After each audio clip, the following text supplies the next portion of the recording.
Good. Good evening.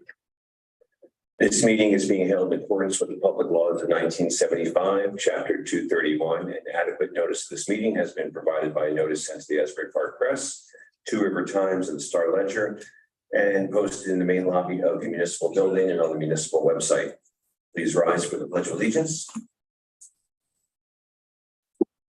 Pledge allegiance. Allegiance to the flag of the United States of America and to the republic for which it stands, one nation, under God, indivisible, with liberty and justice for all. Please, Lord. Councilmember Jackson, Here. Councilmember Morandi, Here. Councilmember Sturdivant, Councilmember Trigiano, Here. Councilmember Ballard, Here. and Councilmember Zikrich. Present. We have quorum, so. Thank you. Ed, you want to? Yes, thanks, Mayor. I just wanted to ask everybody to stand in a moment of silence on the passing of Mary Garrison Boynton, who died on April 28th. She's the sister of Deacon Jesse Garrison. She was very, very involved in the community for many, many years. I believe she is the aunt of Freddie Boynton. She was very involved with the Monmouth Daycare Center and worked locally and was a very, very present member of the community. So if you will, please.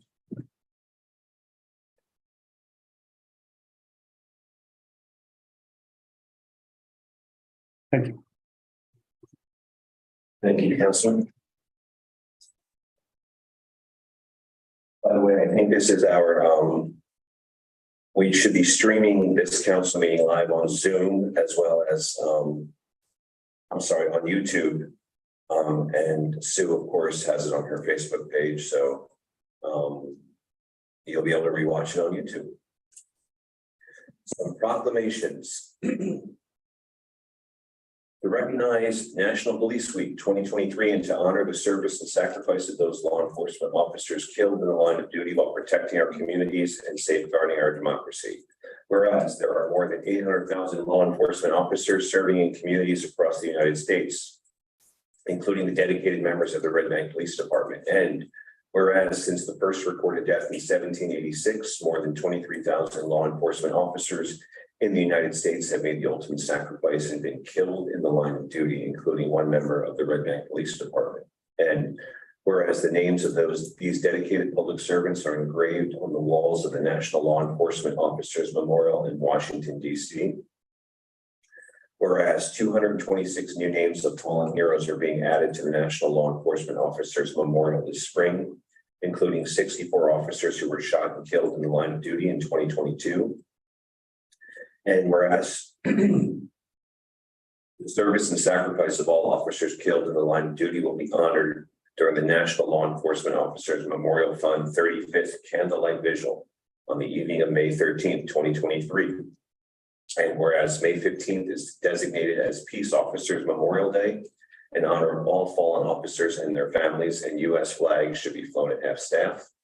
Therefore, be it resolved that the Red Bank Borough Council will observe May 14th to the 20th, 2023 as National Police Week in the Borough of Red Bank, and publicly salutes the service of law enforcement officers in our community and in communities across the nation. In witness whereof I have hereunto set my hand this 10th day of May, 2023.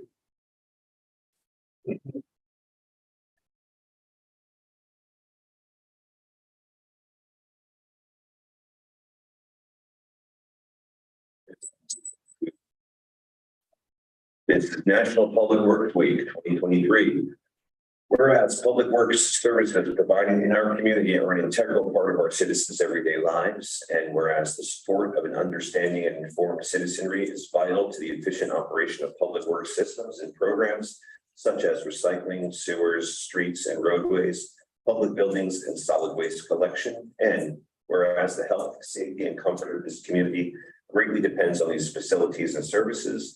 And whereas the quality and effectiveness of these facilities, as well as their planning, design, and construction, are vitally dependent upon the efforts and skill of public works officials, and whereas the efficiency of the qualified and dedicated personnel who staff public works departments is materially influenced by materially influenced by the people's attitude and understanding of the importance of the work they perform. Now, therefore, on behalf of the Borough of Red Bank, I, William Portman, do hereby proclaim the week of May 21st to the 27th, 2023 as Public Works Week in the Borough of Red Bank, and I call upon all citizens and civic organizations to acquaint themselves with the issues involved in providing our public works and to recognize the contributions which public works officials make every day to our health, safety, comfort, and quality of life. In witness whereof, I appear to set my hand this 10th day of May, 2023.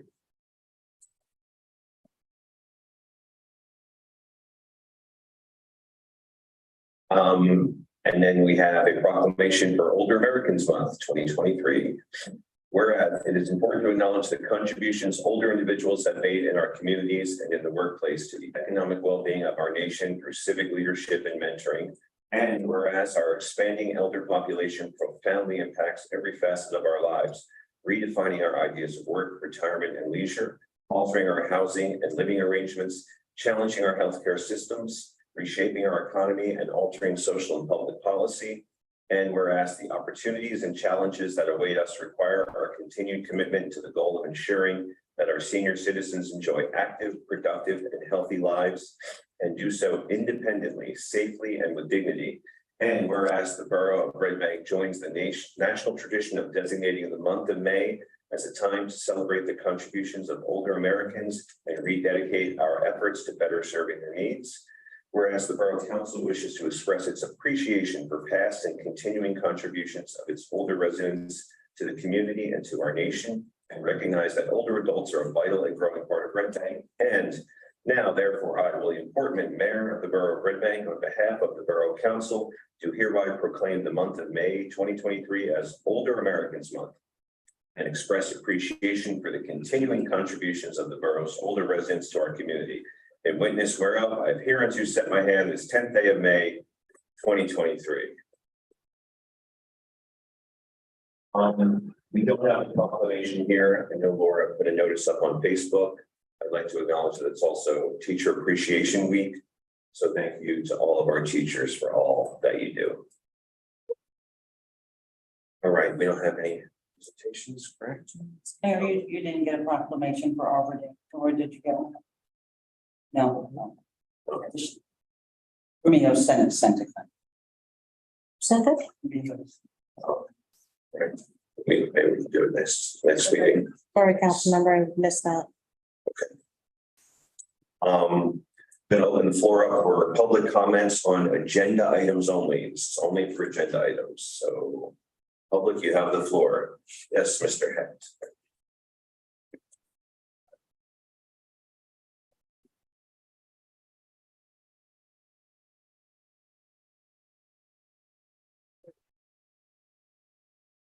Even Hecht, 135 Rich Avenue.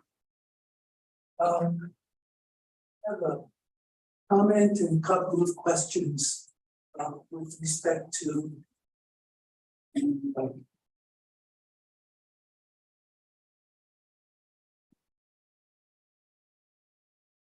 consent agenda.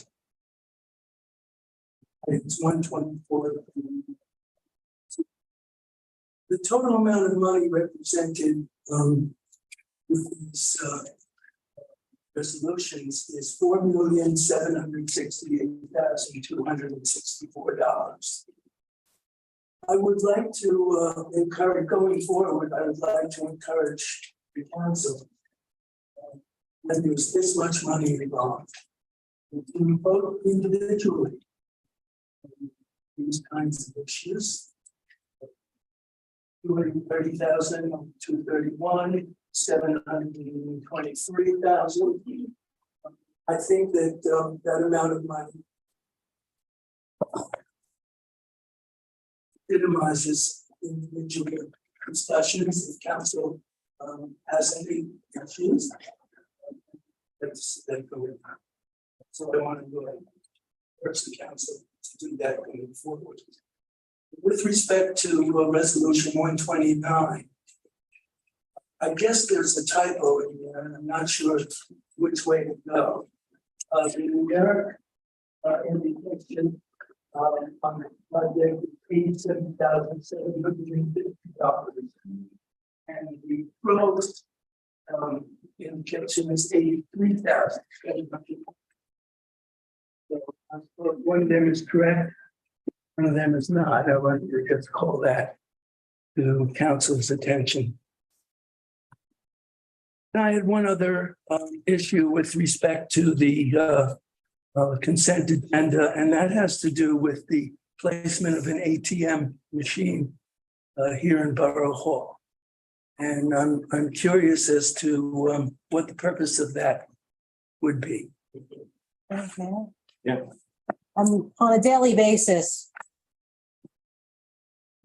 Sorry, on a daily basis, we have residents or customers that come up to our office that are requesting. We do let everybody know that we do not accept credit or debit cards. However, every day someone comes in and we find that we're sending them to Walgreens and to 7-Eleven. So we thought that we'd put one here for Borough Hall for the convenience of our customers.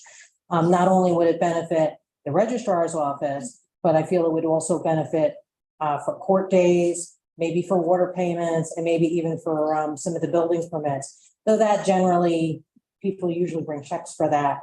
The other benefit of utilizing this particular vendor is 20% of the proceeds go directly to a veterans organization, a charitable organization that supports veterans. I looked at the contract and I looked at the company online. And while that statement repeats itself, there's no indication as to which charity or which charities benefit from this. The other thing I want to say to the council is at this point in time, the difference between 15% of the $4 fee for 1 year contract and 20% of the $4 fee for a 3-year contract seems to be at this point in time, with all the changes that are happening, I'm wondering why we're entering into a 3-year contract. When a 1-year contract with something as new as this might be considered and might, in one person's eyes, mine, perhaps be more appropriate. So I would ask the council to consider that. I hope that you have all had an opportunity to look at the material online about the company and about the principal in the company. It's very interesting. I'll leave it at that. It's very interesting. Has anyone seen that? I have not. Has anyone seen that? I have not. Okay, I think Michael and Angela, as financial people, you might find it interesting. Thank you. Can you share with what you saw online? Well, what I saw online is a sparse, single individual who hopes to be a lawyer at some point, is seeking internships. This is the team, one-person team that is highlighted on the website. A sophomore at Columbia University. He has served in the military, is a veteran, and I have no reason to believe that that's a negative thing. But it seems to me that when you're entering a 3-year contract with a financial organization, that it would make sense to take a quick look before you enter into a 3-year contract with something that's brand new. I do understand that there may be convenience factors for certain of our residents and customers. I also think that, I don't know how a $4 fee per transaction compares with some of the fees that are charged by banks and so forth. My own bank charges $2 if you go to a foreign, a non-bank ATM. So, they end up. I think they hammer you both ways, right? So your bank will charge you 2, and then whatever the owner is of the fee, like it, I The think, bagel oven, they charge you for I think that's inherent Right. in this kind of a financial transaction. right. I don't think there's a way around that.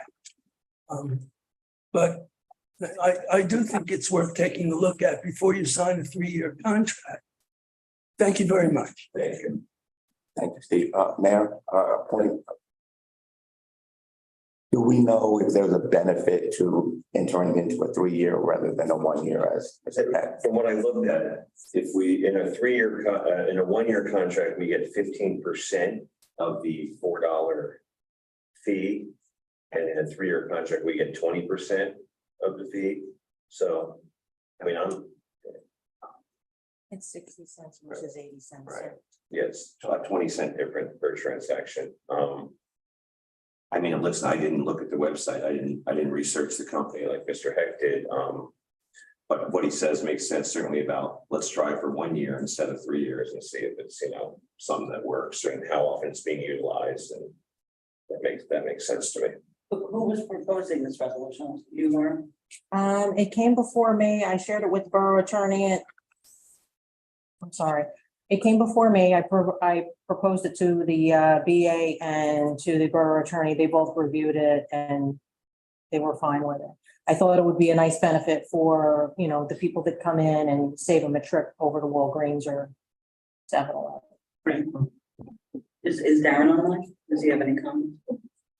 He's muted. I'm online. I just looked over the contract. I don't have any preference either way on whether it's a 1-year or a 3-year. But the presence of the machine would be helpful in general. No, I think we all agree. Yeah. I agree with that. Do we have any other comments? Talk about the ordinance. Yeah, you can talk. It's on the agenda. Sure. Yeah, please. Good evening. My name is Don Ellis. I'm a resident of Red Bank. Hello, everybody on Highland Avenue. So first, I'd like to actually thank the mayor and the council members who are actually taking the time to listen to the residents, some of the ideas and thoughts that we had, facing some of the issues on parking over on Spring Street, Highland Avenue, that area in general. So I see that you have, I read online the proposal for the ordinance. But it seems like it didn't seem to include some of the things that I thought would be in there, like resident sticker parking required. And there was also a time limit that was on here. So maybe propose a couple of things for maybe a discussion. So originally we had talked about trying to have resident parking on, say, so I'll start with Spring Street, say if you need a resident sticker to park on Spring Street, but not with a time frame from 8 a.m. to 6 p.m. And it really needs to be around the clock. The biggest problems are in the evening, people parking all night long there, weekends, and sometimes even during the day. So I would at least propose entertaining the signs that on Spring Street would at least say 2 to 3 hour parking around the clock, unless you have a resident sticker, then you would be exempt from that. And then you could park out there for as long as you think you need to. And then on Highland Avenue, we were proposing to have resident parking only, period, no time limit. And when I took a look at the neighborhood, the surrounding streets that are all adjacent to this, all of Tower Hill has signs that say resident parking only. No time limit. You have to be a resident to park on the street for any length of time. Then I took a look at Branch Avenue, and I have photos I could show you. And on Branch Avenue, same thing, all the signs up and down the parking on Branch, same thing, resident parking only. You make a right-hand turn on the Brown Place, same thing, resident parking only, no time limits. You go a little farther away and you go on South Street, and there it's a 2 to 3 hour limit, like you're proposing, but also you still need a resident parking permit. And the same thing pretty much applied on Bergen. So where you have this high density of, folks that are trying to park in that area with the apartments, I've been there for over 40 years. I've never seen this before. So much parking is pushed out on the street. It pushes up, I think, gives the residents of Spring Street a lot of difficulty with trying to be able to see. And the same thing on Highland Avenue, you have the same problem, just taking up a ton of parking. People park there for days. We've had people for weeks just park their car. It just stays there. And, we really can't do much about it. So it seems like if you're going to move the parking from one side of Spring to the other, And even though we didn't study it in a way like traffic patterns, I think a lot of people could say, okay, let's move the parking over, give that a try, because it certainly will help the issues with the Spring Street residents. But I would ask that the signs that are on there would say 2 or 3 hour parking round the clock, unless you're a resident. You get a resident sticker, you can park longer. Highland Avenue, we were asking for resident parking only. Very similar with the intersecting street, like 200 feet away on Tower Hill. It's exactly what those signs say. And the same thing with around the corner, all up and down of, Branch Avenue. And I'm hoping that will help curb some of this. I think the other thing too that we talked about was that, Green Tree, I've gone through there at all hours of the night and day and weekends, and there's always 24 to 60 open spots, no matter when I've gone there.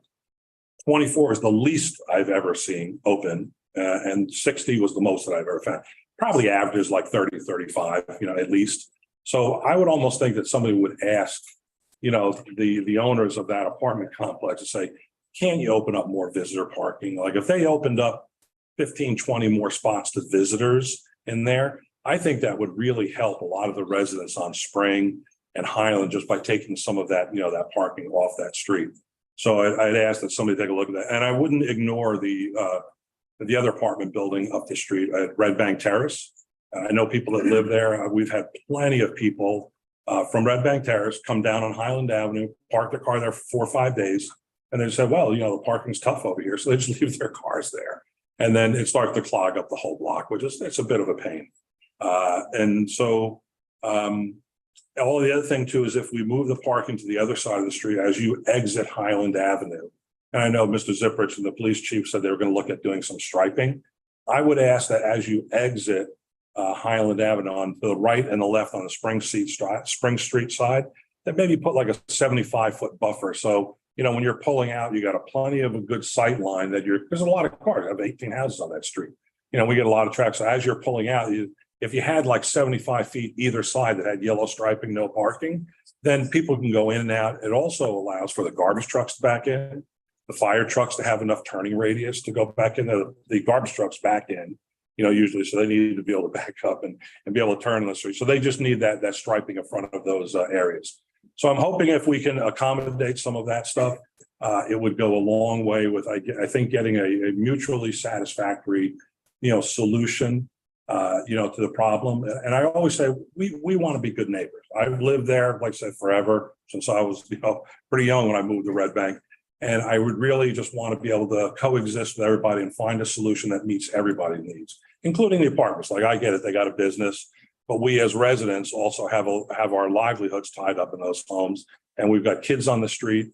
So we just want to make it a safe, harmonious atmosphere for everybody and try to find a solution that works well for everyone. Question for you. Where do your, like when you have people over, where would they park if it's resident parking only? Like I wonder how, like if anybody lives on Tower Hill, I'm just curious. So that right now in resident parking, let's say on Tower Hill, they have driveways, just like we do. Right. And so the way the ordinance was explained to me, I talked to Bill Wilk about this at length. And the way the ordinance, the way the rules read is that if you get a permit, say issued for Spring Street, like say you live on Spring Street, your permit is good for Spring Street only. It's not for all over Red Bank as a resident park. It's good for Spring Street, not Tower Hill, not Highland. And so that made it clear to me that the resident parking sticker would work, for both the streets that are, they're in there. You wouldn't have people like going a block or two farther trying to find, additional parking.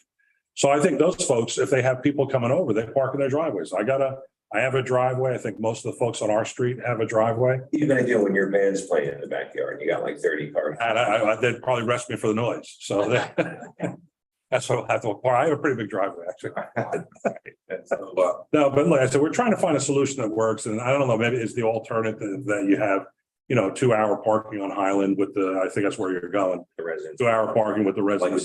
does that, if it's not ideal, is that is that an effective solution? I think it helps. I think the real effective solution says resident parking only, but I'm only one resident on the street. And I don't want to pretend that I'm speaking for everybody. I mean, I think there are a couple of other residents here today that might speak up, but I'm only one person. And I know for me, it would work.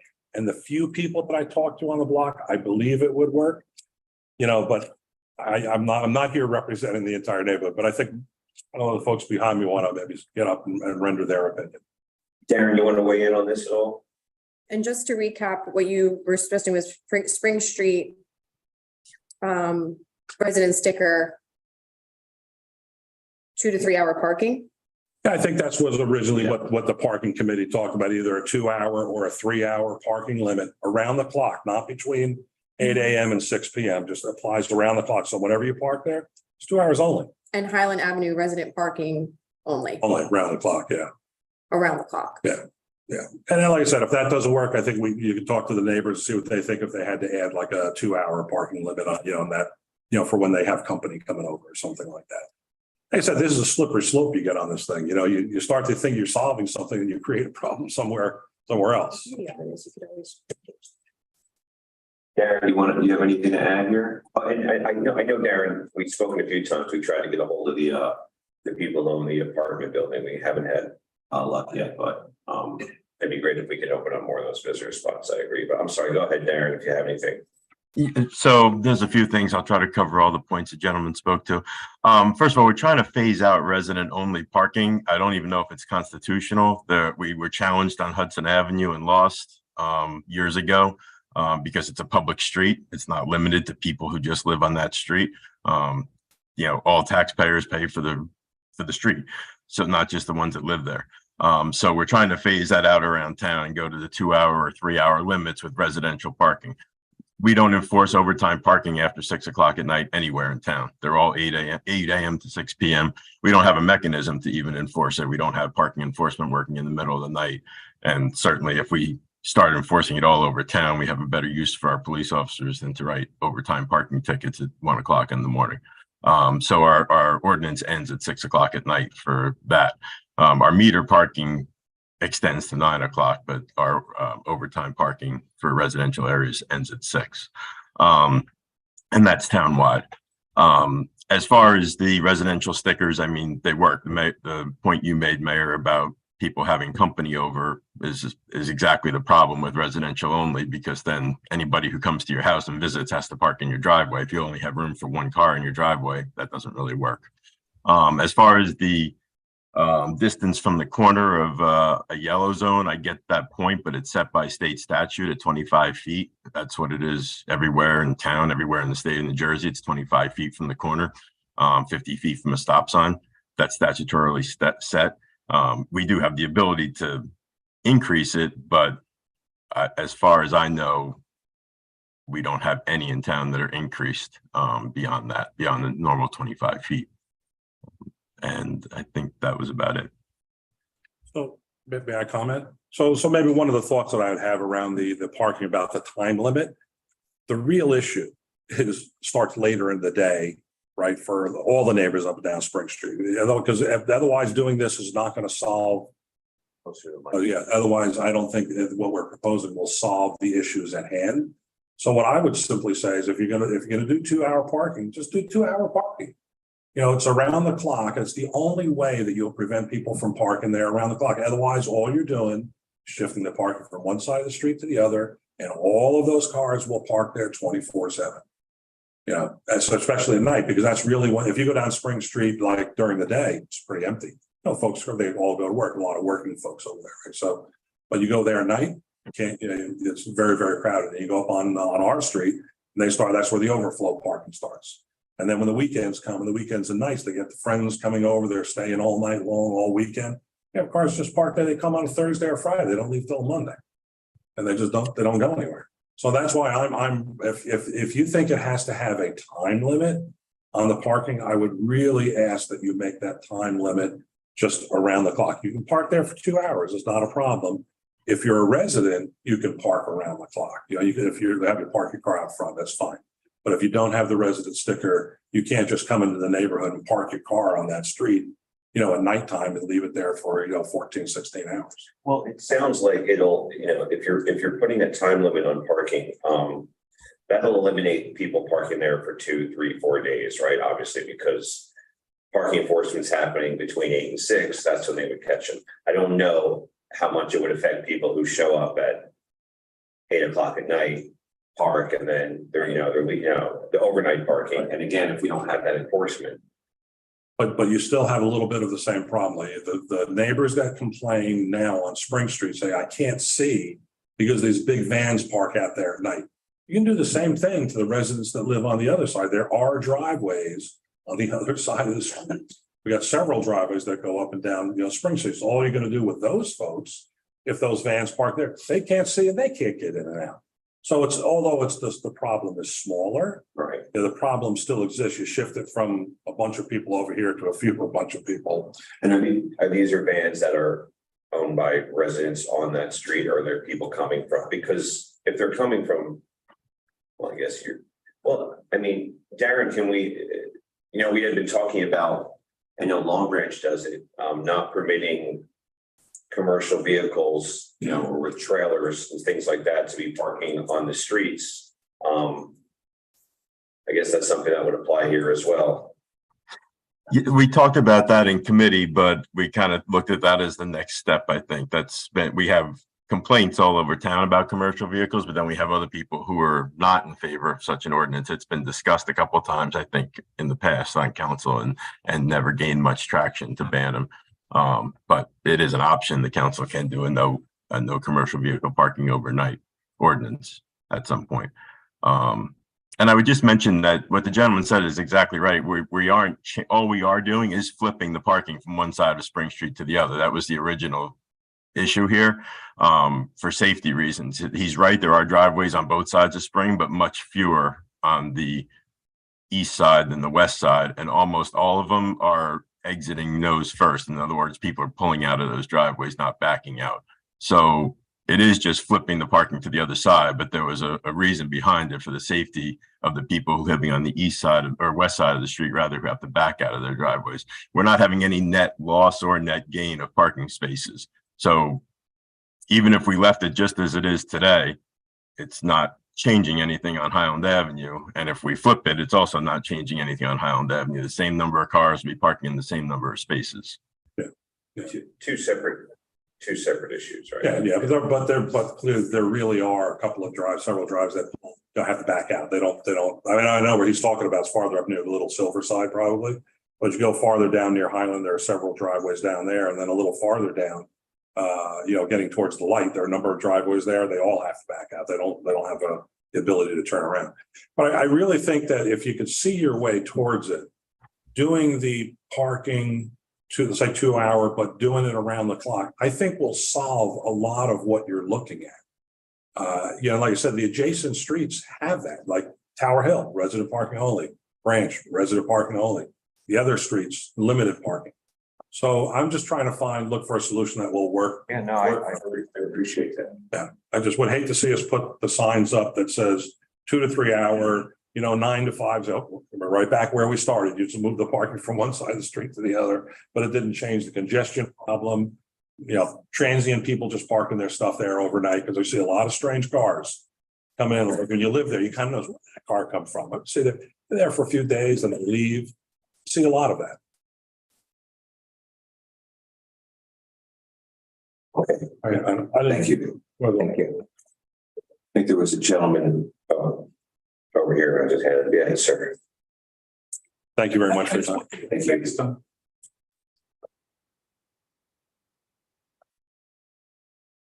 Mayor, Council, Frank Vaccarelli, 248 Spring Street. We discussed a while back before the new year about the moving parking from one side to the other side, because basically the safety issue, basically for the apartments, because I explained to the fire chief who was here that night, and he understood. He said he saw clearly that by moving the parking, the large fire trucks can then go to the curb and make the swing into the apartment complexes. Otherwise, they're jumping the curb, either cracking a sidewalk, or then all the hydrants now are now unencumbered for them too. So that was for the safety issue, basically, and trying to get those big, and even garbage trucks or EMT vehicles. And that's what we discussed and talked. That's what I wanted to bring up. Okay, thank you. Thank you. Anyone else?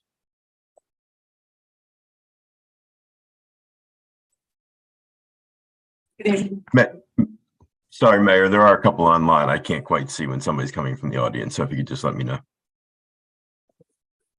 Hi, Karen Cessny, 221 Spring Street. I just want to add, obviously, my comments are included with Don's. He's done an amazing job, but I truly do feel we are shifting the problem from one side of the street to the other. And it all stems from the apartments, in my opinion. So a lot of these people are renters, not taxpayers. No offense, but it is just causing a problem for us, and we're not utilizing all the spots there, which doesn't make sense. So I think those apartment owners need to be, addressed and corrected if they're charging for spots that they shouldn't be charging for overflow or for additional, people that live in those apartments to park, then that doesn't seem right either. So I think a further investigation into those apartment owners has to be had, in my opinion. Agreed, thank you. Thank you. And Karen, I know that the chief has tried several times to get a hold of some of the property managers there. Okay, great. But they haven't gotten back to them. Okay, so any other recourse, if just keep trying, or Yeah, we'll see if we have another angle. Maybe Yeah. I'll show up and bang on the door.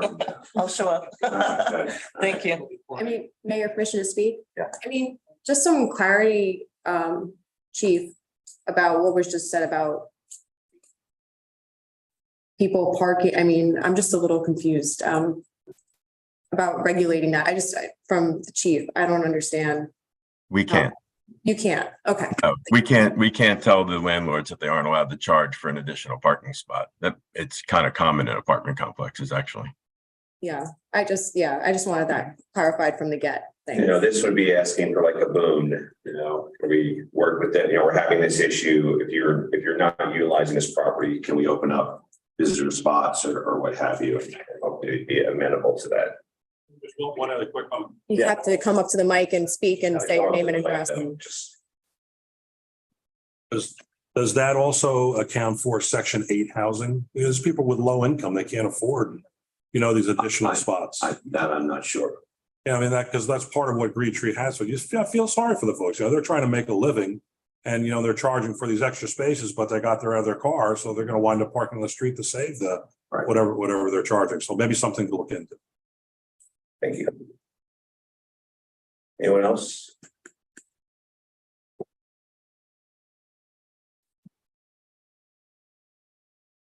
Hi, I'm Anna Amato. I'm also on Highland Avenue.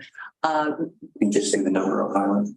28. Thank you. Just to reiterate, Don and Karen, at the end of the day, the apartments, Green Tree is the biggest problem, and I understand that legally we cannot do anything.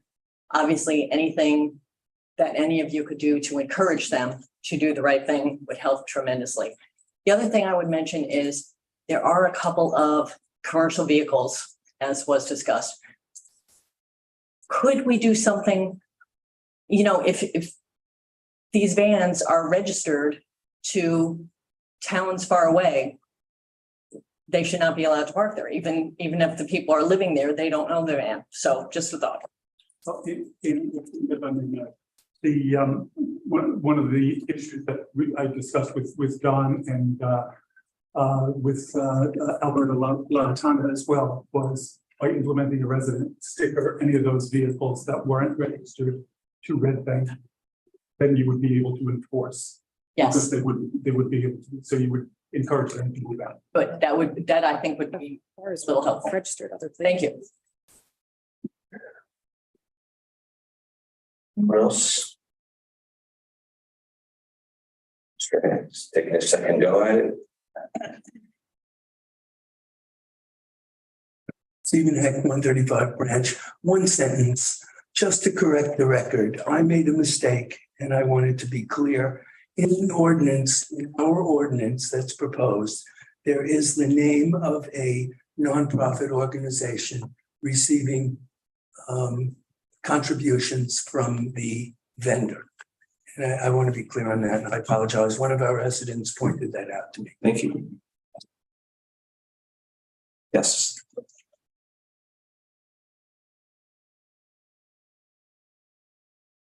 Hi, Kim Sokol, 229 Spring Street. I'm on the corner of Spring and Highland. And as of now, trying to get out my driveway and out onto Spring Street, it's mayhem because we have the bus stop is right there. You know, we have the giant vans. I have a small house, and if one of those vans parks in front of my house, you couldn't see my house. So that's what's gonna happen. So my house is gonna be surrounded by cars, and that decreases my property value, I think. And it's just, I don't know. I think we've had the permit parking for Spring and permit parking for Highland. I think it would help tremendously. I know we had mentioned about the parking, the bus stop, maybe moving it over to the parking lot where the school is. What is that? Board of Education. The Board of Education parking lot. Just a thought, because it's very dangerous. We have cars all parked down our street. They're dropping their kids off for the bus. We have cars parked across the street. We have buses coming. We have cars coming. We have, it's crazy trying to get out. So just a thought. Thank you. Okay? Thank you. Thank you. Yes, Sue. Suzanne Miscoli, 25 Cedar Street. Just for informational purposes, because I think this issue is not just for this street. I mean, I can't even park on my street a lot of times, and I know other residents have the same problem.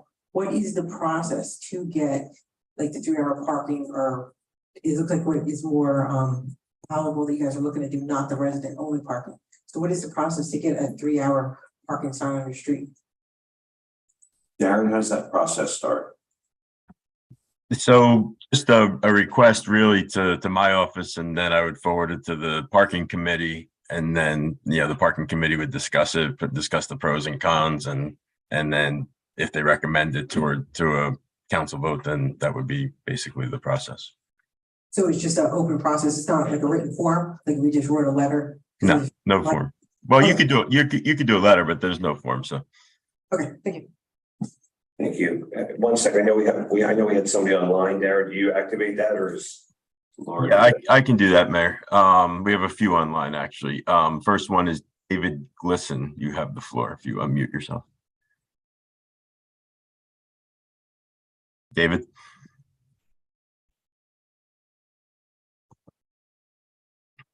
David Glisson?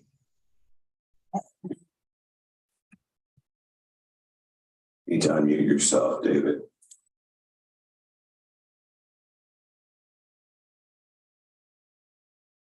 All right, Darren, you want to try the next one? Sure. Next is G. Hirsch. Mr. Hirsch, or Mrs. Hirsch, you can unmute yourself and speak. Hi, how are you? I live at 321-2 Spring Street. Hi. And I have a few issues and concerns about all of a sudden now. I mean, I've lived in Red Bank for over 27 years, and in the direct vicinity for over 45. So my question is that a few of them. So you're talking about one of the things I heard you guys said is that there was not going to be a net gain of parking. But from what I can tell and see on Spring Street, you absolutely would have a net gain, because there's a lot more driveways on the west side of Spring Street, as in comparison to what we have on the east side of Spring Street, because of the condos and the apartments and so forth. There's less driveways going down the road. So that would create more parking. The problem with it is, because there is less driveways, there gives you less gaps in the road to be able to see out into the street. And that is a concern, because I already have a problem coming out of our driveway, because we're only a one-way in and one-way out. And with the gates and the fencing that we have, it's very hard already to see out.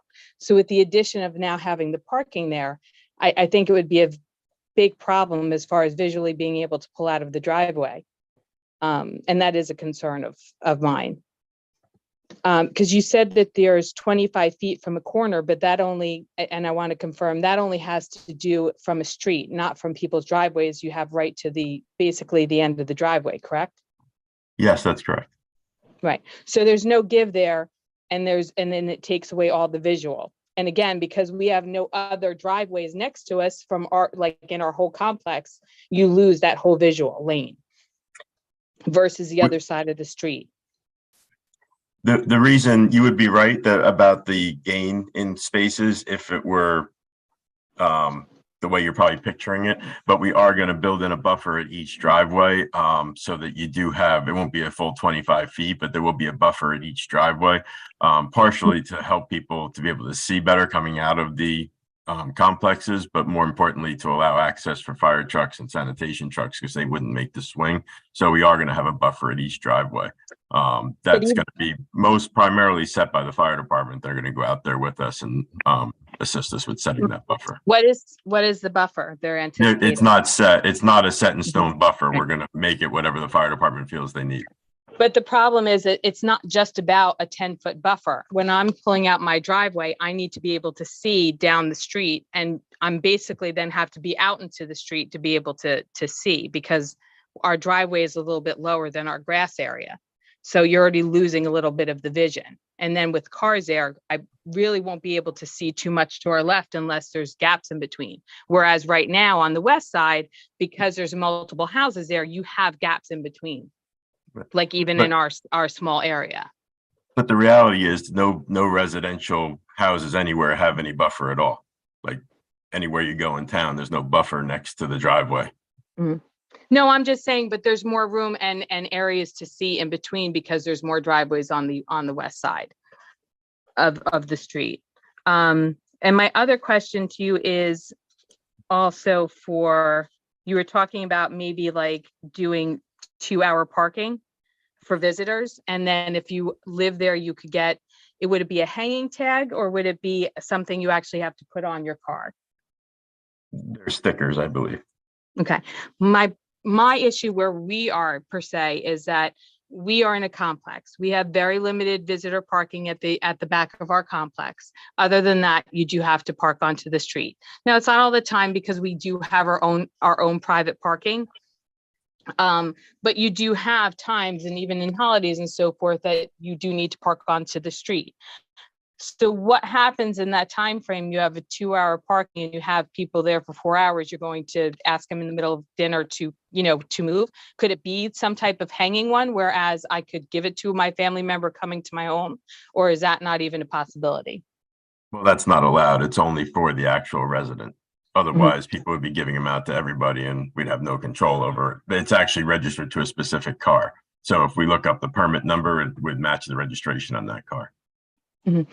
And where would somebody have to put that on their car? I'm not exactly sure. I believe it's on the driver's side someplace, but I'm not really positive. Okay. So is there a way of making it more than 2 hours? Is that a possibility? I think it was actually 3. Even 3, like, is it like 3 to 4, or is it just going to be 3 hours and it's all day and all night right now? 3 hours from 8 a.m. to 6 p.m. If we make it longer, the problem is that you could park there halfway through the day and then you might as well not have a parking limit, because if it's too long, the parking enforcement will never get there and nobody will ever get a summons, because it's just, if you park there at 1 o'clock, it's just about over. By the time your 4 hours is over, the time limit's over. Okay, so what happens when all of a sudden, because you guys think it's easier this way, because there are a number of houses on Spring Street on the west side where their driveway actually extends to the back, where they have an area to be able to loop out and go. And I know that's not everywhere. Trust me, I do know that. I used to live in one of the apartments on the other side of the street when I was younger.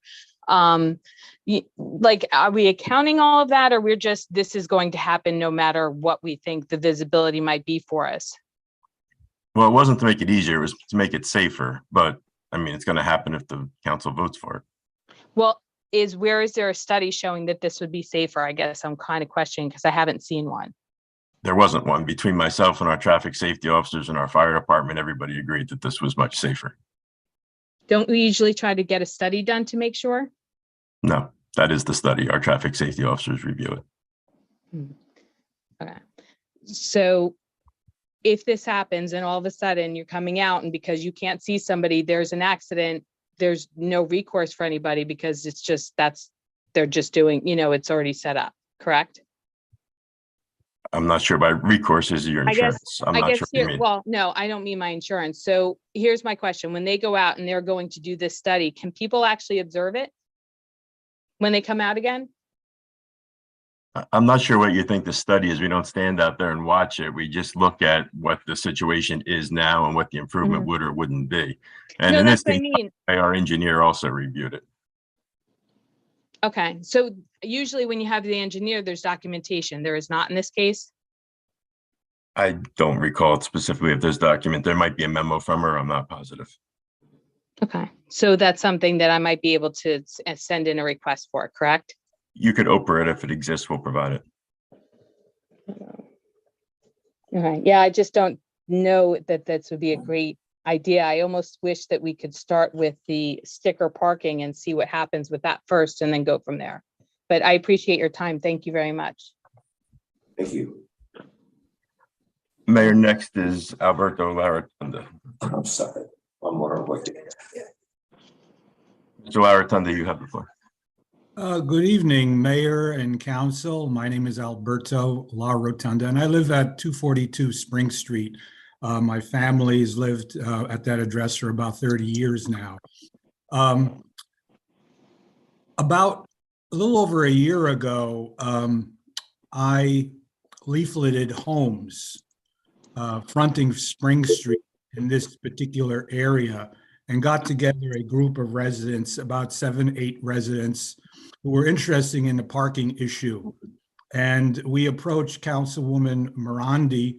After that, we had met with, on numerous occasions, with the administrator. We had also met with Councilman Ballard and also with, eventually with Mr. Ziprich on this issue. The overriding matter of this had to do with public safety. It was from a couple aspects, and Don Ellis mentioned a few of them, but I would like to reiterate them.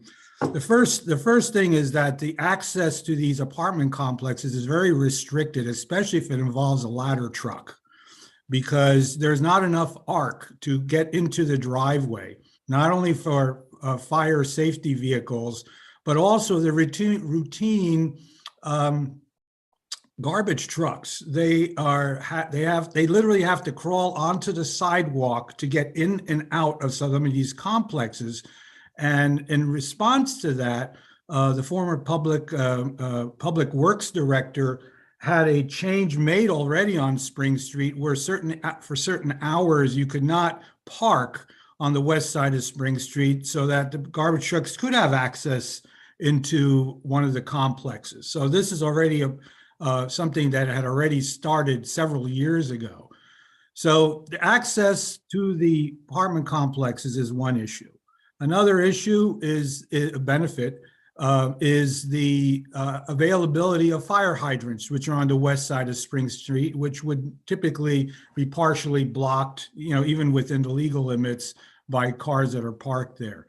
Over the last several years, there's been an increase in the number of utility vehicles that employees bring home with them and park. And the home that I have is literally directly across from Green Tree Apartments. So the issue is that you have the emergency problem. You have people like myself and others that try to back out of their driveway, and the street is extremely narrow, and you have people speeding in either direction, which creates a hazard. The other thing is that the majority, and I say this with a lot of certainty, the majority of the people that are parking on Spring Street are people that live at the apartment complexes, which is on the opposite side of the road. So for pedestrian safety, moving the parking to the east side, closer to the apartment complexes, eliminates the need for them to have to cross the road back and forth to get to their car. So I would, without being redundant, I'd just like to say that Mr. Ellis was very eloquent. I understand his issue with Highland Avenue, because what essentially is happening is that Highland Avenue is being used as overflow parking for the complexes, whether it be Green Tree or any of the other ones that are down the street. and they use this street to make a quick U-turn. So they zoom up and down Highland Avenue to turn around to catch a parking space before someone else does. So what I am thinking is that maybe one approach to this problem is with the resolution, the ordinance that you have now set up is to first move the parking from the west side to the east side of Spring Street. And the other section is to limit the parking. This might end up being a work in progress down the road, and it may be expedient to first move the parking from the west side to the east side, and then on a piecemeal basis, figuring out what is the rest that can be done. Because I can see that trying to negotiate or even ask or talk about this with management of a apartment complex could drag out, especially if they have to go up their chain of command and speak to their corporate officers, corporate lawyers, or what have you, to try to get something done. So if this ordinance as the way it is now, to change it, I would say, go ahead, change the parking, move the parking, and then address these individual issues later. Otherwise, this is going to take forever to get done. It's already taken well over a year. So in any case, as I said once before, I appreciate and our neighbors appreciate the work that has been done on this issue. We had no idea at the very beginning that it was going to affect so many people, in the sense that they're now coming out. We had leaflet folks well over a year ago. We did get a response. Some people dropped out, lost interest, or just didn't have the time to think about it anymore. But we still have a core group of people, and we feel that this literally affects hundreds of households. Thank you. Thank you. Else online? Mayor, one more. Try again for David Glisson. You have the floor. Can you hear me now? Yes. Okay, thank you. Sorry, I had mic issues earlier, obviously. I'm here to support flipping. Can you just say your name and address? Oh, sorry. David Glisson. I am at 266 Spring Street. I'm here to support the flipping of the parking from the west to the east side. I do agree with a lot of the residents on Highland Avenue about the commercial vehicles being an issue in the apartment complex enforcement. So I do think those are important issues, but I do think flipping is going to help. And I would be curious to talk with the parking people that did this study before, because I'm a former Army Corps of Engineer officer, and I did my own quick little geospatial study. So there's 32 driveways on my side of the street, average width of 15 feet.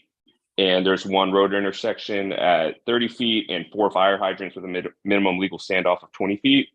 Contrast, on the east side, there's 8 road entrances at 30 feet, 7 driveways at 15 feet. And then if we throw in the 25 feet proposed standoffs, which I just had to throw into my math, and then you divide that all by a very generous 23-foot parallel parking, that's going to give about 10 to 12 more spots, which is almost a 20% increase in capacity on Spring Street.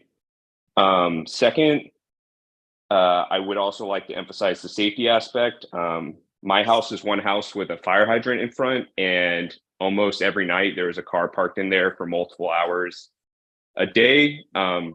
We have called the cops before to ticket it, but has zero effect. So I think that would be a huge aspect of freeing up those fire hydrants.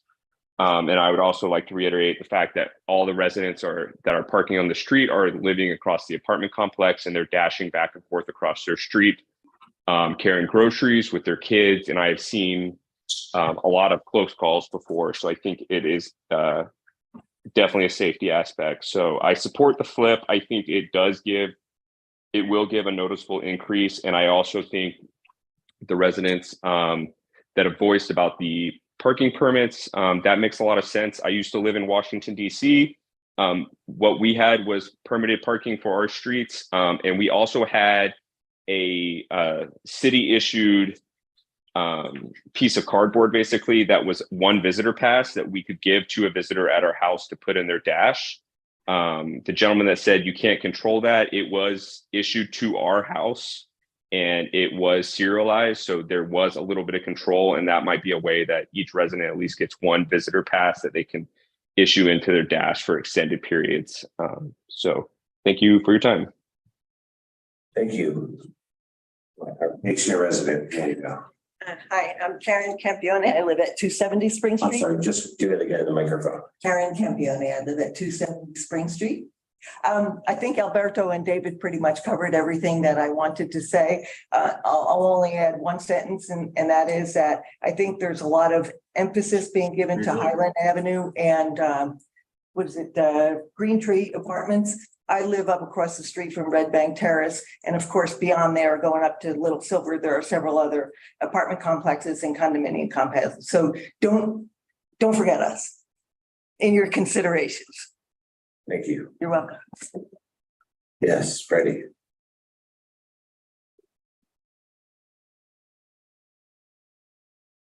Good afternoon, Mayor and Council. Good evening. P.O. Box 274, Red Bank. Is there any way we can make an ordinance for commercial vehicles not to park on the street? Because I'm maybe not sure, but Long Branch, I know Tenton Falls, you can't park trailers, commercial vehicles on the street. Because, you know, like I said, it's a street, it's a borough. So they will give you a ticket if you got a commercial vehicle on the street and a trailer. It's supposed to park it in your driveway. We had the problem on the west side. People's living in these houses, they got 2 or 3 trucks, but they done start their business lawn service. They're using our streets for a parking lot. So y'all need to pass an ordinance, no commercial vehicles on the street. Either you got a driveway, they park in the driveway, or leave it at the company, because they bringing these trucks home, especially on the west side. I'm not just knocking cross town, but west side, I'm serious. It's, you know, you got people came to get in their driveway because you got a commercial vehicle out there with a trailer on it.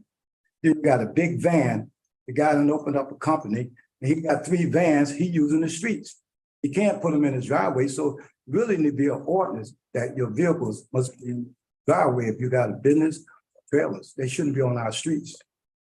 There's a couple things, and thank you, Freddie. There's a couple things we're working on. One is I'm trying to find, we're trying to find a solution that's not just punitive, you know, it's not just punishing people. One of the things we're talking with is Darren has been reaching out to the church on the river. They have a big empty lot that sits empty all day. Let's see if we can, you know, an affordable permit cost where they can, at the end of the day, drop their trailers off there. Church gets to make a little money. So there's some other solutions like that we're working on to get these, these trailers and work trucks off the streets to open up the parking. Because I know it's a problem. I've heard from a bunch of people. I mean, I understand everybody got to work, but you got to bend a little and you got to give a little bit. You got people who's paying taxes in these houses, and you park in commercial vehicles in a residential area. If you own that house, your tax should come down. In a certain area, your tax should come down. But you know, we got to stop this because it's getting way out of control. Some of the streets over here, the fire trucks can't even get down. You got to stand up, sit up there to one vehicle come up and another one come down. Then you get down there, you got 4 trailers with stuff on them sitting on the street. If you're going to do that, you might well let people bring their boats and put out on the street too. Thank you, Freddie. Thank you. Mayor, permission to speak? Yes. Just really quick, I know this isn't exactly pertaining to an agenda item. I know it's kind of loosely into what we're talking about. But Chief McConnell, really quick, there's 2 different items that Freddie was talking about. And just really briefly, one is commercial vehicles, the other is trailers. And I just wanted clarification that in the borough code, there is something that states that unhitched trailers cannot be left on the street. Is that correct? Yes, it's just not as clearly worded as I would like it for enforcement purposes. It's in the inoperable motor vehicle ordinance, and a trailer that's unhitched isn't exactly inoperable, it's just unhitched. So I just don't think it's worded as well as it should be. Understood. So this seems like a bigger egg to crack, and possibly it's something that once there's the government that was just voted in, seated in July, we can crack that properly. Yeah, that's a pretty minor change to fix that wording to whatever the council's wishes. Thanks. Thank you. Anyone else? Yes.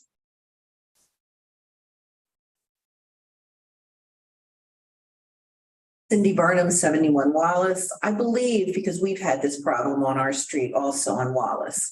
There is in the ordinance, something that refers to commercial vehicles, but it has a weight on it. Like the truck has to be a certain tonnage. This is what Tommy Welsh told me. But, so that's something to look into. I can't remember what the number is of the tonnage. But I mean, we have this guy who comes with a Laws truck and parks his Laws truck every night under our trees and bends it back and leaves it for 7 days in front of a homeowner's house. And I just called Laws and talked to him about it, because every time I call Bill Wilt, there's never enough people to come out and chalk. I think you need to put some more people into parking too. Thank you. Thank you. Anyone else? May I have one final?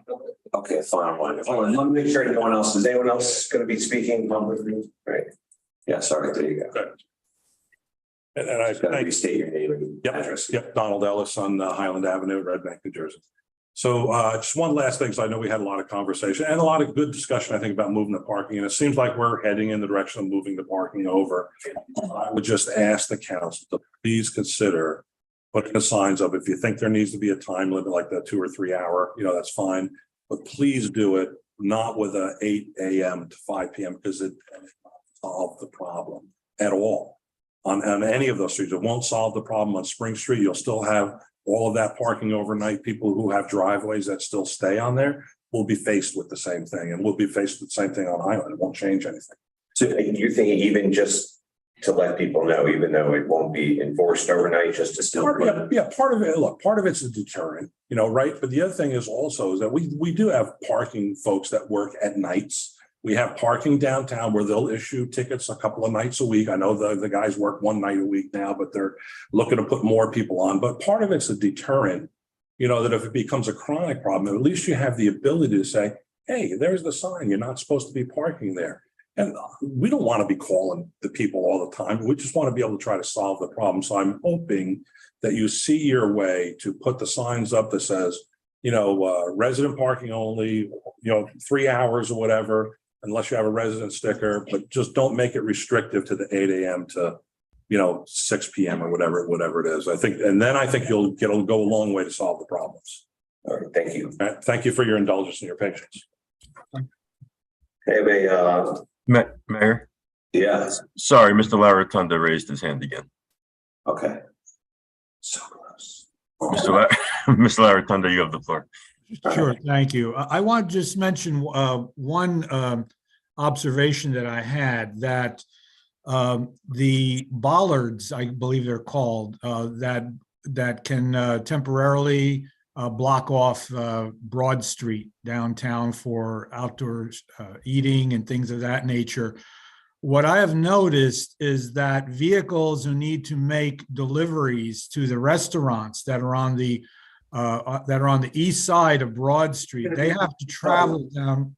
Alberto? Yes. Is this going to be related to the Spring Street parking? Because we're only talking about agenda items right now. Yes. What I'm basically trying to get to is that it appears that there's been an increase in traffic affecting Spring Street as a result of Broad Street being blocked off. There are delivery vehicles, occasionally tractor trailers, that have to deliver to the restaurants on the west side of Broad Street, on the east side of Broad Street, when those bollards are raised and you have outdoor dining.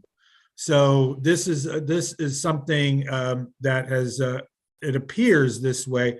I'd like the police chief administrator to look at this because it appears that vehicles that normally would be coming, say, from the east side on River Road or Front Street, whatever you want to call it, that traffic light, they no longer they would not be able to make a right turn onto Broad. They have to make a right turn onto Spring Street and travel that way, or coming from the south from Little Silver. So I just wanted to point that out, that that's an additional, that may be an additional effect on the traffic flow and the parking issue. Thank you. I have a motion to close the public comment. So moved. Have a second? Second. All in favor? Aye.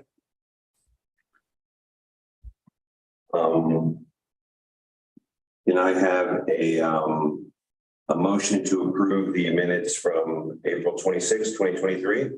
So moved. Have a second? Second. All in favor? Aye. Can I have a motion to approve our department reports? So moved. Have a second? All in favor? Aye. Okay.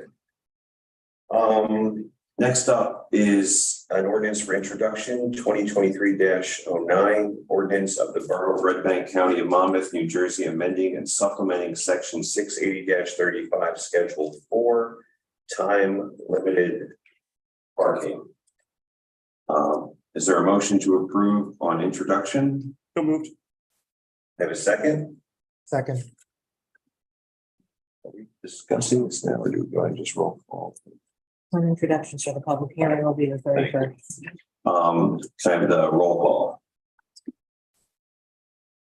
Councilmember Jackson, Yes. Councilmember Morandi, Yes. Councilmember Trigiano, Yes. Councilmember Ballard, Yes. Councilmember Ziprich, Yes. and Councilmember Sturdivant is not present. Okay, the public hearing on this ordinance will be on May 31st. Next up, 2023-19, ordinance of the Borough of Red Bank, County of Monmouth, State of New Jersey, amending and supplementing Chapter 695, Water and Sewer of the Borough of Red Bank Code by adding a new article entitled Mandatory Replacement of Lead Service Lines within the Borough of Red Bank. Is there a motion to approve on introduction? Moved. And a second? Second. Roll call, please. Councilmember Jackson, Yes. Councilmember Morandi, Yes. Councilmember Trigiano, Yes. Councilmember Ballard, Yes. Councilmember Ziprich, Yes. and Councilmember Sturdivant is not present. Public hearing on this ordinance will be May 31st. Next up for public hearing adoption, 2023-15, ordinance of the Borough of Red Bank, County of Monmouth, New Jersey, amending and supplementing Chapter 680 Vehicles and Traffic, Section 680-42, Schedule 8, Stop Intersections. Can I have a motion to open the public hearing on this ordinance only? So moved. I have a second. Second. Okay, anyone have, yeah, Jimmy?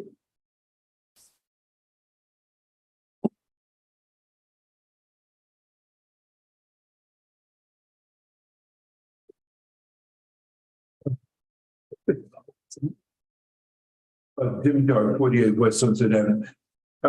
Is this pertaining to the stops on Dr. Parker Boulevard in Layton?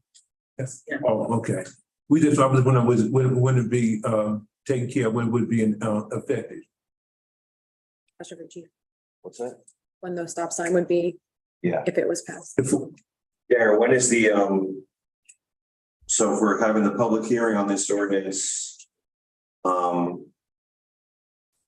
we go ahead. Yeah, we're ready. We're basically ready, Mayor. They already installed the stop signs and just bagged them. So they just have to get a day when they can get out there and do the striping. So within the next, I would say, week at the most. So we'll vote on it right now and then we'll have it done in a week or so? Yeah, yes. Thank you. Oh, thank you. I appreciate it. And also I want to thank for the people on the outside that signed the petition. People, I had talked to them and I told them, thank y'all, I appreciate everything. Also thank Freddie Boyden again for his input to get the petition started, and thank y'all to council, all y'all support. Thank you. Yeah, thank all of you. That's how it works. Anyone else have a comment on this? No, can we have a motion to close the public hearing on this ordinance only? So moved. Have a second? Can I have a motion to adopt ordinance 2023-15? So moved. Have a second? Roll call, please. Councilmember Jackson, Yes. Councilmember Morandi, Yes. Councilmember Trigiano, Yes. Councilmember Ballard, Yes. Councilmember Ziprich. Yes. And Councilmember Sturdivant is not present. All right. Should be about a week. 2020, next up. Public hearing adoption 2023-18 bond ordinance amending and supplementing bond ordinance number 2023-06. Heretofore finally adopted on February 22nd, 2023 by the Borough of Red Bank and the County of Monmouth, State of New Jersey, to increase the appropriation therein to $3,840,000 and to increase the authorization of bonds or notes therein to $3,840,000 and to increase costs provided in NJSA 40A 2-20 therein. Can I have a motion to open the public hearing on this ordinance only? So moved. Can I have a second? Second. Any comments from the public on this ordinance? Can I have a motion to close the public hearing on this ordinance only? So moved. Can I have a second? Second. I have a motion to adopt ordinance 2023-18. So moved. Have a second? Second. Roll call. Councilmember Jackson, Yes. Councilmember Morandi, Yes. Councilmember Trujillo, Yes. Councilmember Ballard, Yes. Councilmember Ziprich, Yes. and Councilmember Sturdivant is not present. Okay, resolutions on the consent agenda based on, Mr. Heck's comments. Do we have we already made the decision whether it's a 3-year or a 1-year contract? That can be amended. Is everyone okay with that? We do it for 1 year now and just, we don't tie ourselves into a 3-year contract, make sure it works. Yeah, I'll propose that amendment to the, Okay, go to 1 year. okay. Mayor, if I may. Yeah. I also agree with Mr. Heck's comment on when there are items that are large sums of money to be spent. I agree with itemizing them versus voting on them as a consent agenda. I think that was a good suggestion. Thank you. We're not gonna do that now, though. No, right, for the future. Do we have to vote first on the motion Michael just made to modify the 1 year versus 3-year? On that one, He can move and then someone can second it. I'll second. okay. So Michael made a motion, someone want to second it? Second. Okay, all in favor? Aye. Okay, so now we'll vote on it with that in there as a 1 year contract. Can I have a motion to approve resolutions 23-124 through 23-130 on the consent agenda? Mayor, what was the correct amount for resolution 129? Oh, that's right. I forgot. You made that other point too. So there was at one spot, he said 187, the other one was 183 or. 83 or 87. Right. Chief, do you have that in front of you? I'm sorry, I do not. Could you tell me what resolution it is by title? 23-129, one of these, it's a typo, we just don't know which way it goes. It was a payment to T&M Associates for the sum not to exceed 83,750, but the actual printed number says 87,750. South Street. Yeah. If you give me a moment, I'll pull up Ed's proposal. I don't, that's a pretty close number, so I'm not gonna want to try to guess at that one. It's So how about we, while Chief's looking for that, we'll vote on 23-124, 23-125, 23-126, 23-127, 23-128, and 23-130. And then we'll come back to the other one. So can I have a motion to approve those resolutions on the consent agenda with all of them except 23-129? So moved. Have a second? Second. All in favor? Aye. Did we buy you enough time, Chief? Nope, not yet.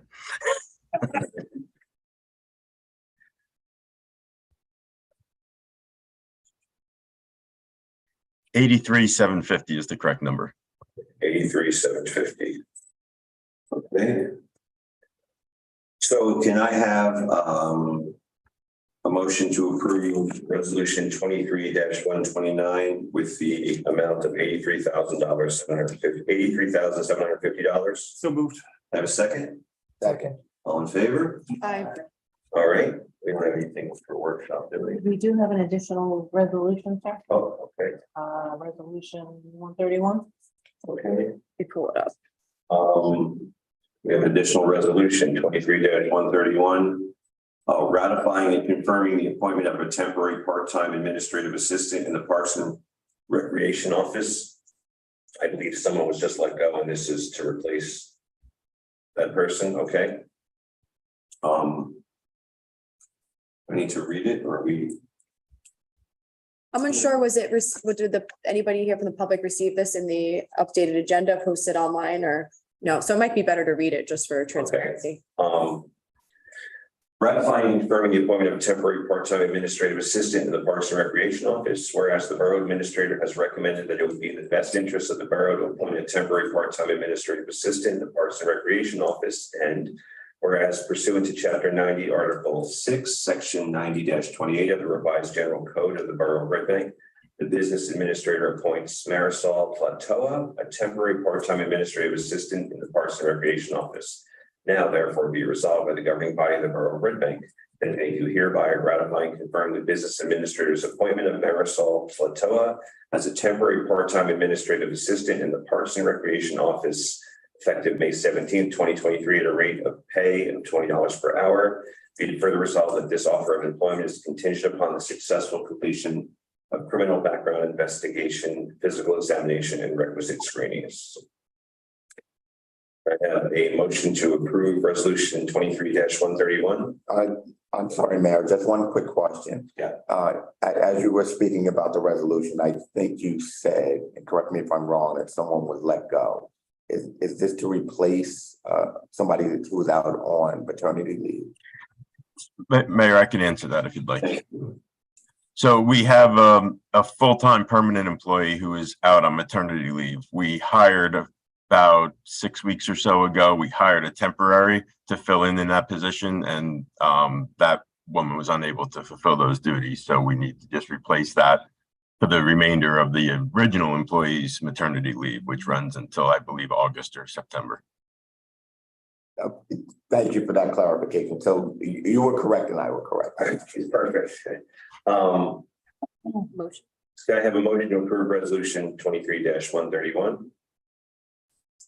So moved. I have a second. Second. All in favor? Aye. All right.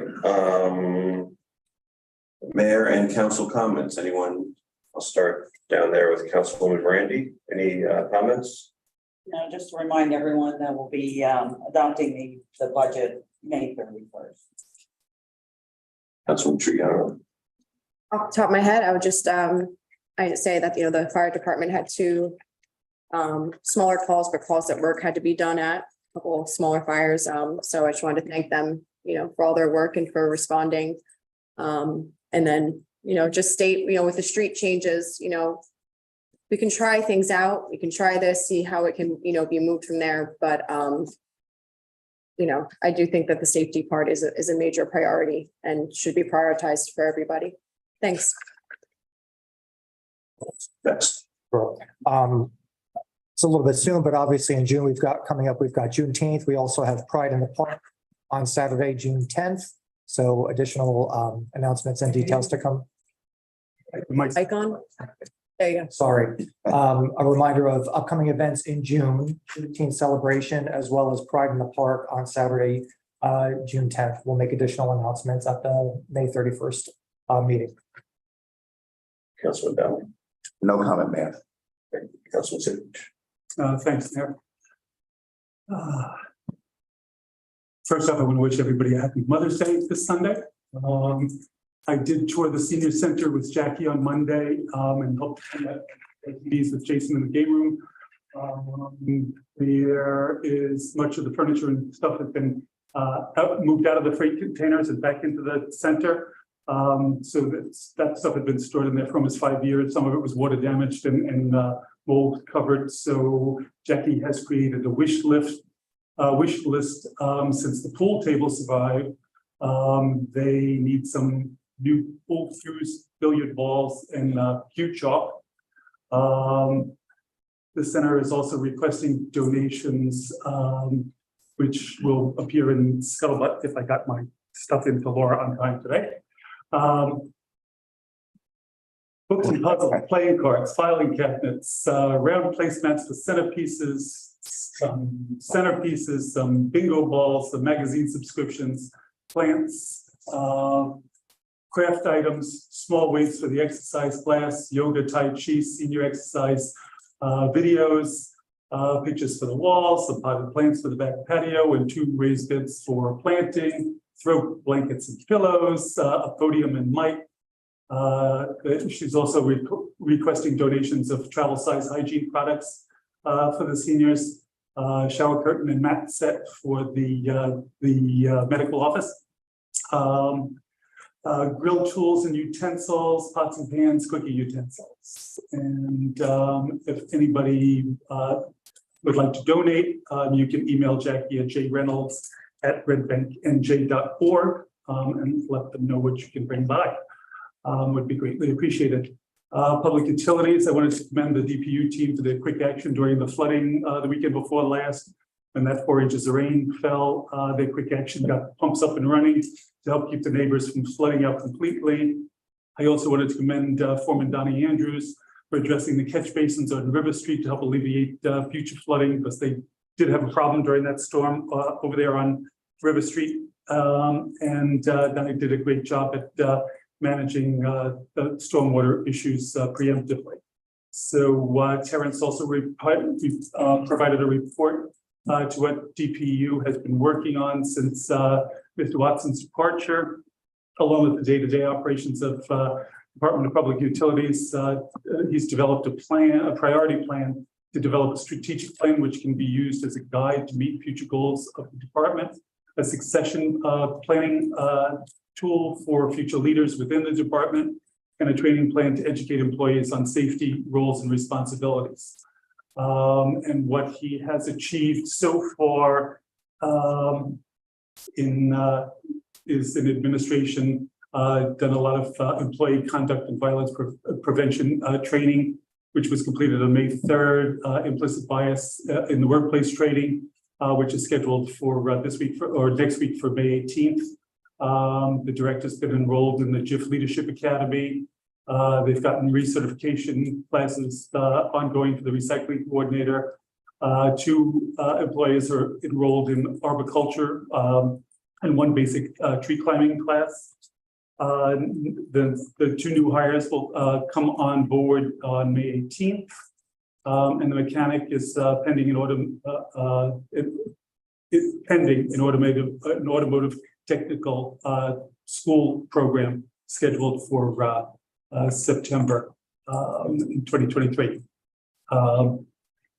They've gotten 4 new pickup trucks delivered. They're holding an auction for some of the old Army vehicles and equipment. And then he's gotten the street sweeping schedule implemented, additional staff trained on sweeper operations, and implementing the maintenance program. Brush collection needs to work with on enforcement. In the parks, lawn maintenance has started in all of the parks. Sports calendar is active and field prep for each one of the games that takes place on our fields. The water plants are in operation for the season. We're pumping our own water. The meter project that we started 10 years ago has only 100 remaining meters to be replaced. And then at the Sunset Recycling Center, he's implemented new hours Tuesday through Saturday, 8 a.m. to 2 p.m. The center will be closed on Sundays and Mondays. Monday will be the yard maintenance day. He's also got plans on revamping the recycling yard itself. And he's got landscape improvements, and he's doing a lot of work with Jackie over at the senior center, removing the shipping containers that everything was stored in, and new fencing and putting up some new signs. And from the sewer department, new Bodmin lift station, transfer switch, it's finally been installed, yay. And the new generator installation is currently in progress. And Terrence is working with T&M on the new stormwater management plan. And that's all I've got. Thank you. Just want to remind everybody that the Broad Walk starts in 5 days. And I want to thank Bob Zuckerman and the River Center for these beautiful flowers that have been going in on Broad Street. They look amazing. I also want to just take a minute and acknowledge Cindy Burnham, single-handedly taking on a project to clear the brush behind the senior center and give our seniors access to the water. So, and I saw a picture of stone steps going in, and she said railings are going in too. So Cindy, thank you for that. Any public questions or comments on anything on your mind? Mayor, if I may, I also wanted to commend Cindy. I mean, she has undertaken a Herculean project. Is, you know, Red Bank is much better off for your financial contribution to that project. So with a humble heart, thank you very much. That's so original. I'm glad you dug them out too. Thanks. Anyone have any comments or questions? Yeah, Jimmy.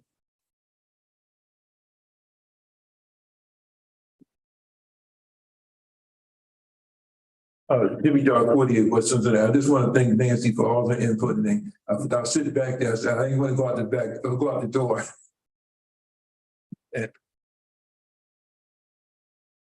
Anyone else have any comment? Oh, ready?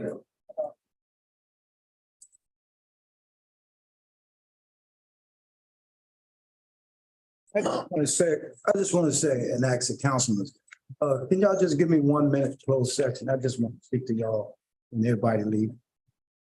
Could you speak in the mic, Freddie? I just did not hear. I would just like to have 1 minute with y'all councilmen when everybody leave closed session, just to speak to y'all about something. Let me check with the attorney, but is asking for is that in public?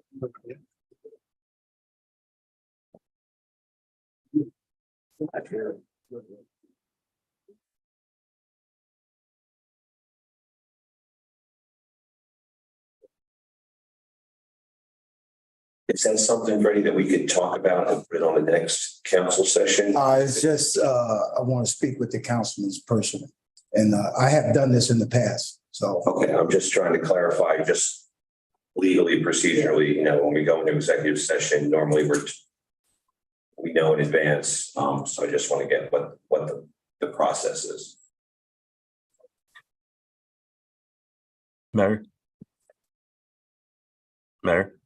Oh, Darren. Sorry about that. If I may, I can't really see closely what's going on, but it's only limited things we can talk about. I don't know that we've ever done one where a resident has asked for an executive session. I would recommend maybe he speak with a couple council people at a time, so it's not a public meeting and he can have the same discussions, but it's not an open public meeting with a quorum.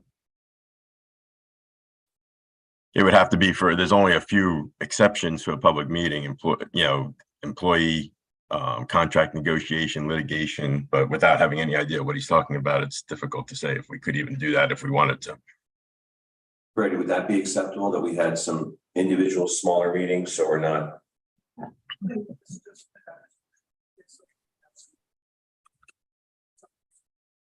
Right. Yeah. So the problem is depending on, we have open public meeting laws, so depending on what the topic is, there's a certain number of things that. Right.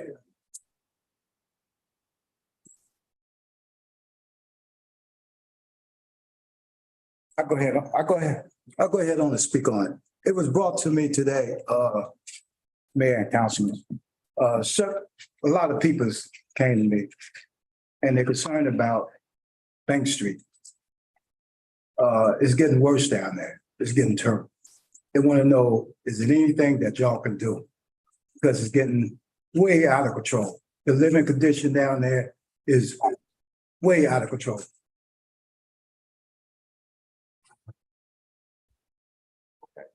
And that's what I want to talk to you about. It's y'all got to do something. It's getting worse and worse every day.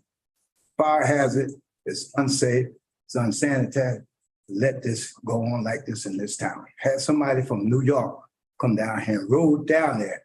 They couldn't believe that way this is happening, this man living. So you have to do something. All right, thank you, Fred. Anyone else have a comment, questions? I forgot to make a motion to open the public comment. Do I have to make a motion to close the public comment? So moved. All right, second, all in favor? All right.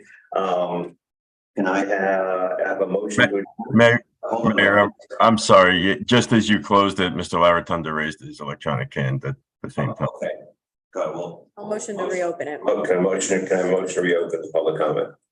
So moved. Second, Second. all in favor? Aye. All right, Alberto, you're on. Hello, Mayor. Sorry about that. I just was left a little confused. What do you see as the possible plan of action to go forward with the parking issues on Spring Street? Any thoughts on that?